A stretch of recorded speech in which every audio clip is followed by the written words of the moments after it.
Hi, I'm Silva and welcome to Everyday ESP. This audio program will teach you how to hone in on your innate intuitive ability and use it to facilitate decision-making, enhance your creativity, connect to your life's purpose, sense answers to tough questions, and even pick up on other people's intentions. The information in this course is just what you need to live life in flow. So let's get started. Have you ever had the thought of someone you haven't seen for a long time enter your mind and then they call? Or the feeling that the phone is going to ring and then it does? Or you have a strong feeling of knowing who it is that's calling and you're right. Maybe it's a song that keeps playing in your head. And then you turn on the radio and the same song is playing on the radio.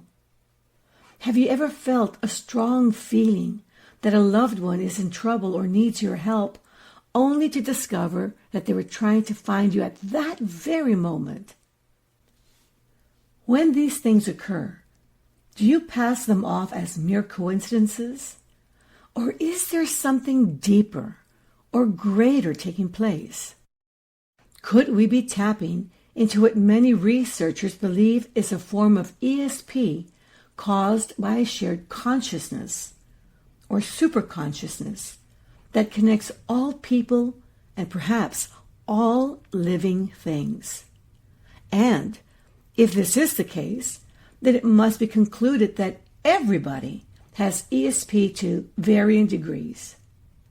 Quite frankly, these ideas are not so far-fetched. After all, scientists say that we are the result of one source of energy that caused a big bang to occur billions of years ago, and that everything in the universe is a result of this big bang.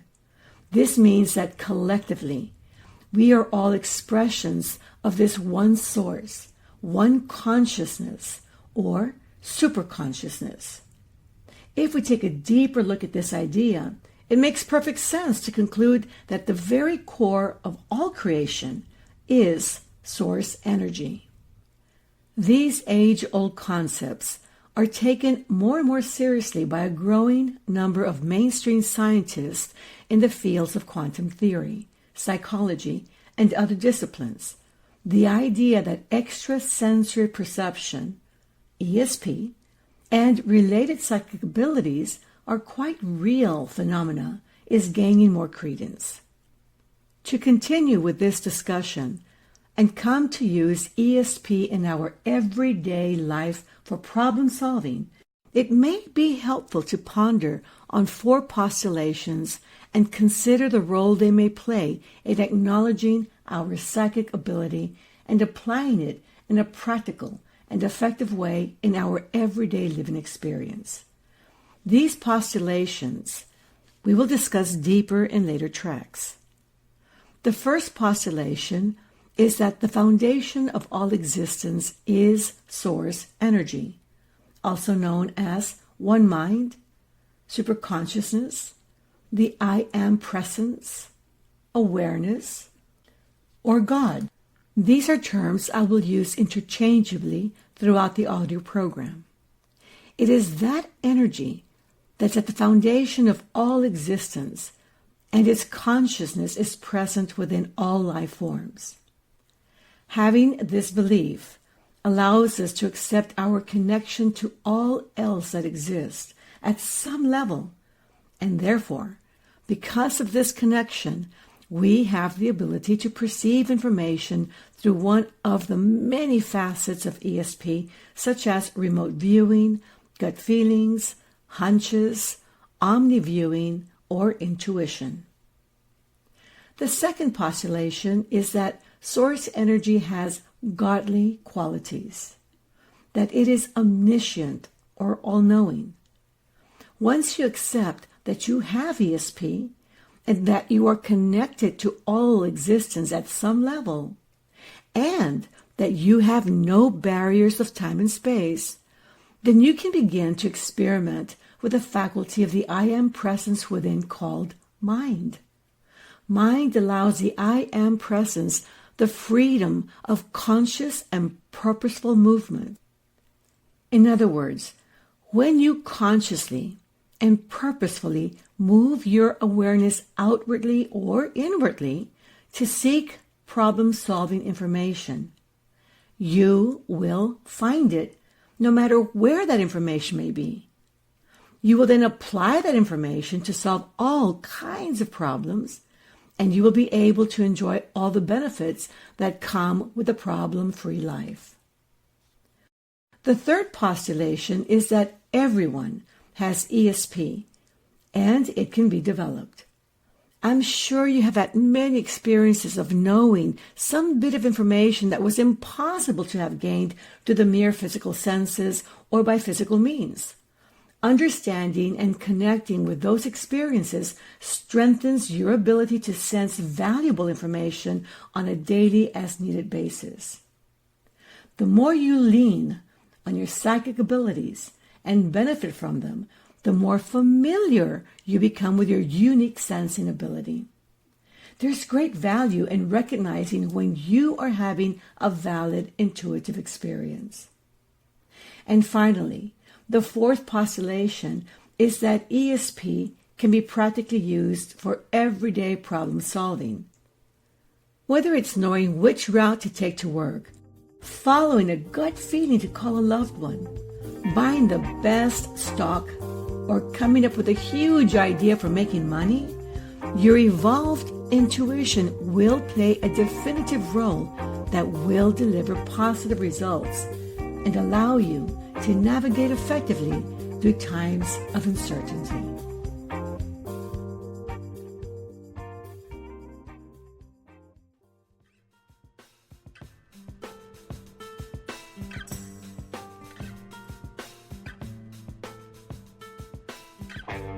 So now, let's continue with the first postulation, that the foundation of all existence is source energy. This energy appears to have order, intelligence, and responds to thoughts, images, intentions, feelings, and emotions. It also seems to have attractive and cohesive aspects as well. All matter has a foundation of energy that is invisible and intangible. This makes it spiritual in nature. If you cannot see, hear, smell, taste, or touch something, anything, it qualifies it as spiritual. This spiritual energy gives rise to subatomic particles. All matter in the universe has energy and subatomic particles. Subatomic particles attract one another to form atoms. Atoms come together to form molecules. All inanimate matter consists of energy, subatomic particles, atoms, and molecules. Molecules come together to form cells. This is where life starts as we know it. All plant life consists of energy, subatomic particles, atoms, molecules, and cells. Cells come together to form tissues, glands, organs, and systems. Aside from simple animals such as jellyfish and sponges, animals to varying degrees have energy, subatomic particles, atoms, molecules, cells, tissues, glands, organs, and organ systems. Humans are considered animals and consist of all those levels, yet, whereas animals have, if you will, biological intelligence, humans have both biological and human intelligence. The physical aspect of human intelligence is what the brain records through the 5 physical senses, which, by the way, have great limitations, and through life experiences.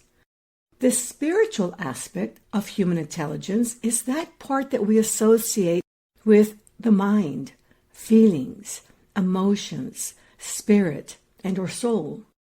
The spiritual aspect of our intelligence is believed to be one with the concept of one mind, superconsciousness, the I am presence, awareness, or God. There is so much to think about when we touch upon the topic of our spiritual nature, because the greatest part of it is connected to our beliefs, religion, culture, and upbringing. So little of what we call spirituality is based on science because, well, quite frankly, there are no known physical tools or instruments that can measure spiritual qualities. Yet, from the moment humanity pondered about the existence of source energy, the questions, who are we? Where did we come from? How do we get here? Who or what caused the Big Bang? And where are we going? Have existed with no specific answers. Yet, the belief that our universe is a vast matrix of intelligence prevails.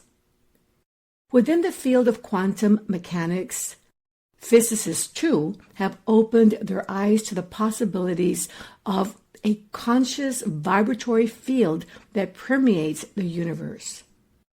In their books, The Source Field Investigations by David Wilcox and 7 Experiments That Could Change the World by Rupert Sheldrake, the authors give credence to the idea that all space, time, energy, matter, biological life, and consciousness in the universe is the product of a singular source field.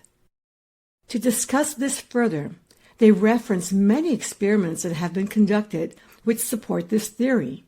And after looking at the findings, it's difficult to refute the existence of what many call the source field. Here are 5 experiments that aim to prove the existence of an interconnected consciousness that pervades the universe. The first experiment is one that I have referred to many times in my seminars and audio programs, that of Dr. Cleve Baxter. Cleve spoke at many Silva conventions and was a good acquaintance of my father. He discovered what he called primary perception in plants. His research showed that plants perceive threats and appear to have extrasensory perception. Cleve Baxter was a researcher and interrogation specialist for the CIA and served as director of the Keeler Polygraph Institute in Chicago. In 1966, Baxter was given 2 plants, a rubber plant and a Dracaena plant.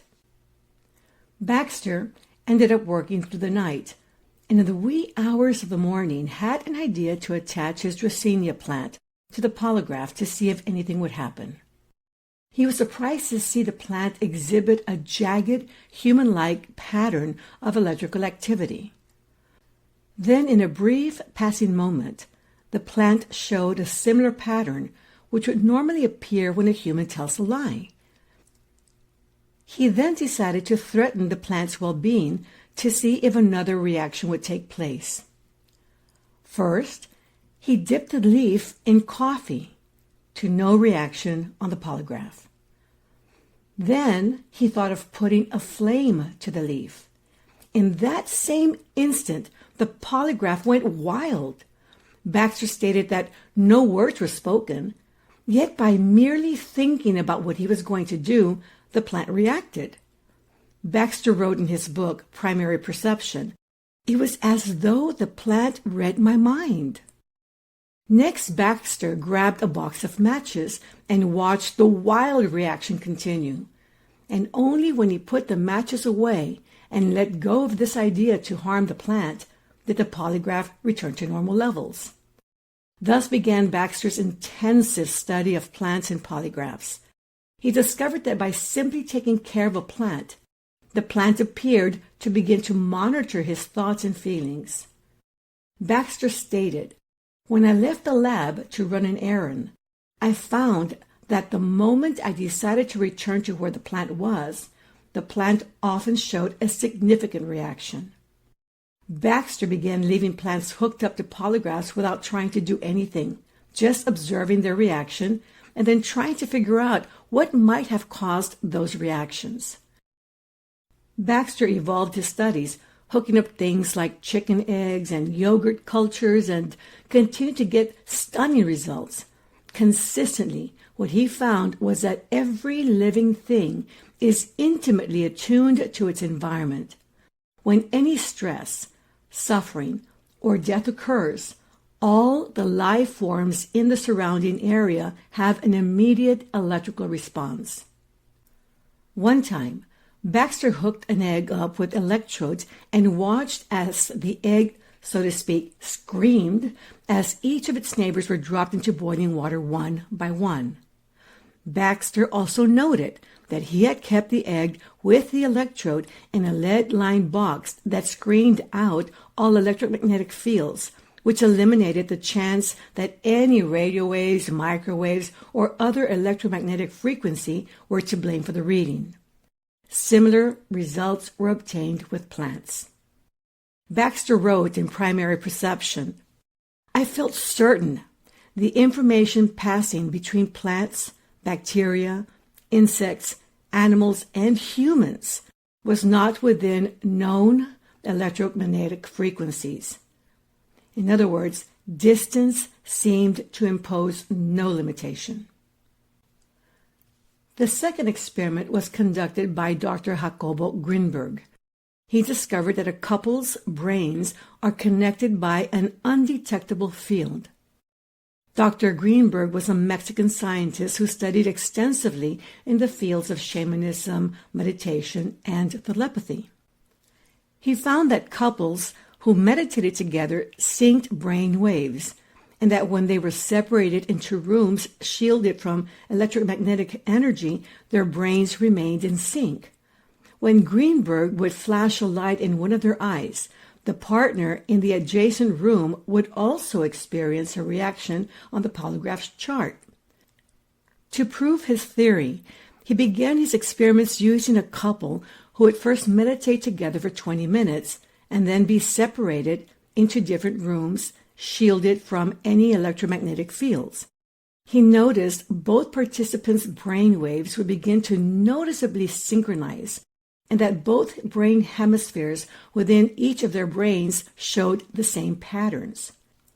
Interestingly, Greenberg's control subjects did not show any connections. It was a stunning discovery, and one that would add support to Baxter's experiments of a conscious source field. The third experiment was conducted by Dr. William Broad. He is known for the "someone is watching you" effect. Dr. Broad was an American psychologist and parapsychologist who was best known for conducting experiments to test the psychokinetic influences upon living systems. He began his experiments by attempting to transfer his thoughts to one of his students under hypnosis. When Broad pricked his hand, the student felt pain. When he put his hand over a candle flame, the student felt heat. When he stared at a picture of a boat, the student made comments about a boat. Broad went on to study the effect of being aware of someone watching you. He put one person in a private room with a small video camera, wired him up to a polygraph, and told him to relax. In the next room, Broad could see the participant's face on his TV screen. A second participant was then told to stare intently at this person on the monitor and try to get his attention, but only when a random number generator told him to do so. Sure enough, when the first person was being stared at, his skin revealed significant electrical spikes. This occurred on an average of 59% of the time that he was being stared at. Broad's work provided solid proof that people can transmit their thoughts to others and create a physical reaction without being consciously aware of what's happening. The fourth experiment on remote viewing suggests that everything in the universe is ultimately one mind. Remote viewing is the practice of seeking impressions about a distant or unseen target using extrasensory perception. The phenomenon has been extensively studied and written about over the last century or so. In the study, one person would visit a randomly chosen location from 5,000 to 6,000 miles away, and the viewer would attempt to gain information about what that person was seeing. In 336 trials, almost 2/3 of the viewer's observations appeared to be significantly accurate, at odds of 1,000,000,000 to 1 against chance. So impressive were the results that even a distinguished government panel of skeptical scientists and 2 Nobel laureates who studied the data in remote viewing concluded the research was flawless. Additionally, David Wilcox writes in his book, The Source Field Investigations, that the remote viewers were able to see events that had not yet happened in linear time, even when those events were chosen at random, after they had already been correctly viewed in a secure location, suggesting the mind is not confined to linear time at all. And lastly, a study on how collective conscious intent changes the world. The idea was something to this effect. If our minds are intrinsically connected to a grand consciousness, then can we affect global change by simply coming together with a focused intent? Over a 2-year period, groups of about 7,000 people gathered 3 different times in meditation, and during these meetings, they were able to reduce all acts of terrorism worldwide by a phenomenal 72%. The study was accepted in the Journal of Offender Rehabilitation, which ruled out cycles, trends, weather, weekends, holidays, and all other variables. During the summer of 1993 in Washington, D.C., violent crime was reduced by up to 23.6% over a 2-month period as the number of meditating participants increased from 800 to 4,000, despite the fact that violent crime had been increasing before they met. Interestingly, crime levels went back up after their meeting ended. Since 1993, 50 different scientific studies had rigorously proven this effect really works over the preceding 30 years. Wilcox proposes that this effect works because we're sharing the same mind to some degree. In the Source Field Investigations, he mentions experiments conducted by the HeartMath Institute in which people with the greatest coherence affected the brainwave patterns and biorhythms of others who were close to them. If 7,000 people can reduce worldwide terrorism by 72%, this suggests the source field is significantly biased in favor of positive emotions rather than negative ones. Wilcox writes, "These discoveries are undeniable facts. Our mind-to-mind connection, sharing thoughts, and experiences have been proven over and over." In Silva, we have always emphasized the power of thought transference and positive thinking, and how positive thoughts, images, emotions, and feelings have the greatest influence over all life at any point in time.